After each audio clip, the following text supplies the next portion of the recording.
نحمده ونصلي على رسوله الكريم اما بعد فاعوذ بالله من الشيطان الرجيم بسم الله الرحمن الرحيم قال النبي صلى الله عليه وسلم ان العلماء ورثة الانبياء فان الانبياء لم يورثوا دينارا ولا درهما انما ورثوا العلم فمن اخذه اخذ بحظ وافر رواہ ابو داود او کما قال علیہ الصلاۃ والسلام۔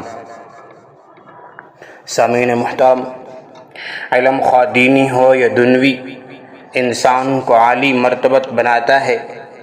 علم کی اہمیت وحی الہی کے آغاز سے مسلم ہے۔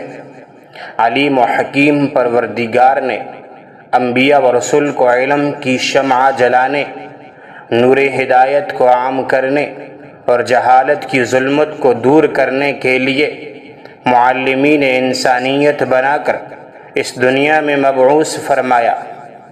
علم کے بارے میں آپ علیہ الصلاۃ والسلام کا ارشاد گرامی ہے کہ العلم نور والجہل ظلم، کہ علم ایک نور ہے اور جہالت ایک تاریکی ہے۔ علم وہ شمع ہے جسے نہ چرایا جا سکتا ہے، نہ چھینا جا سکتا ہے، اور نہ ہی آگ علم کو جلا سکتی ہے، نہ دریا علم کو ڈبو سکتا ہے، نہ سمندر علم کو غرق کر سکتا ہے، اور نہ ہی علم کو کیڑا کھا سکتا ہے۔ علم کے بارے میں حضرت علی رضی اللہ تعالی عنہ کا ارشاد گرامی ہے کہ علم باقی رہنے والا ایک جوہر ہے جو کبھی فنا اور ختم نہیں ہوگا، کیونکہ یہ انبیاء کی میراث ہے اور نبیوں کا دین ہے۔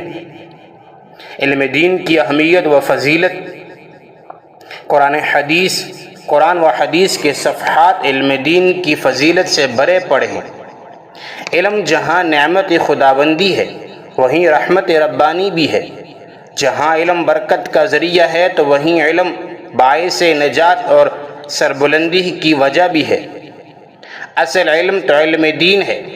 یہی علم دین انسان کو گمراہی سے ہدایت تک پہنچاتا ہے، تاریکی کے قیر مذلت سے نکال کر نور ہدایت سے روشناس کرتا ہے۔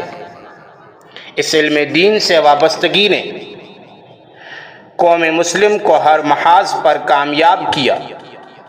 اسم علم دین سے جڑے رہنے کی بنیاد پر اسلامی شوکت کا علم بنجر وادیوں کی سربلند چوٹیوں پر لہرایا۔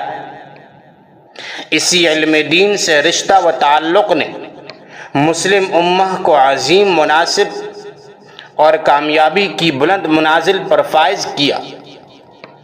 اسی علم دین سے وابستگی کی بنیاد پر کبھی ساری دنیا میں تہذیب اسلامی کا سویرا تھا، مغرب کی گمراہ کن تہذیب وادی ضلالت میں غرق تھی۔ ان سب فضائل کے باوجود بھی آج معاشرہ علم دین سے کوسوں دور ہوتا جا رہا ہے، اور دن بدن دینی علوم سے دوری میں اضافہ ہی ہوتا جا رہا ہے۔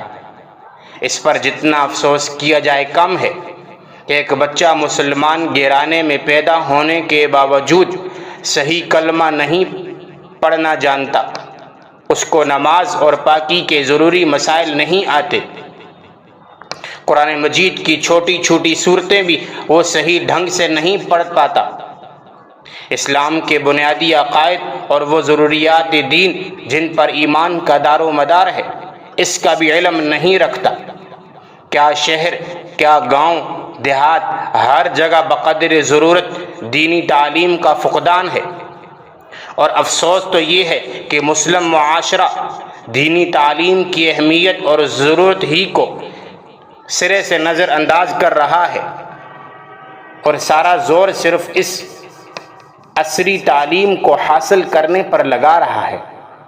اعلیٰ نوکری، عمدہ جاب کے چکر میں دین و شریعت کی پاسداری کا لحاظ بھلا بیٹھا ہے۔ دنوی تعلیم کا حصول شریعت میں منع نہیں ہے، لیکن شریعت کو پس پشت ڈال دینا اور دینی تعلیم سے یکسر غافل ہو کر زندگی گزارنا دنیا میں بھی نقصان دہ ہے اور آخرت میں بھی موجب عقاب ہے۔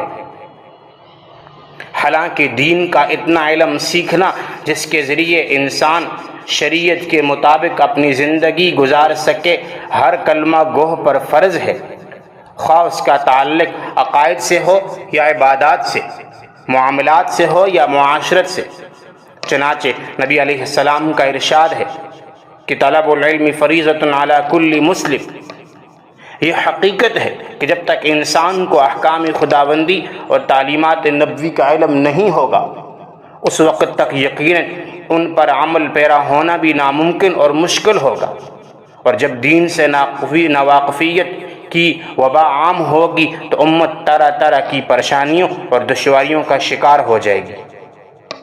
تو اللہ رب العزت ہمیں اپنی ضرورت کے مطابق علم دین حاصل کرنے کی توفیق عطا فرمائے۔ ضرورت کے بقدر ہم خود بھی دین سیکھیں اور اپنے بچوں کو بھی علم دین سکھائیں، دین کے ساتھ ان کی واقفیت پیدا کریں، ان کو مدرسوں میں داخل کریں، ان کو بھی علم دین سکھائیں۔